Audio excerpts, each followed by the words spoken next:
Continue. مرحبا بكم في حلقة جديدة. موعد مباراة النصر السعودي والشباب السعودي في قناة كونتينيو الجديدة، وهتكون هينطلق المباراة الساعة 7 مساء بتوقيت المغرب والجزائر وتونس الصيفيين، والساعة مساء بتوقيت ليبيا الصيفي برضه، الساعة 9 مساء بتوقيت مصر الصيفي والإمارات والسعودية والعراق والكويت واليمن، والساعة 10 مساء بتوقيت الإمارات وقطر والبحرين.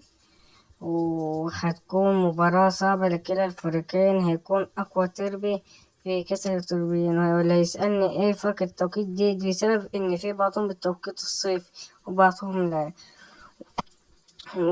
ويستعيد النصر لمباراة المستقبل بعد مباراة انتر ميلان، ووقعوا في المجموعة مع الزمالك والاتحاد المنستيري. والقنوات الناقلة قناة من قنوات بين سبورت وقناة اس اس سبورت، ويمكن قناة من قنوات الكاس.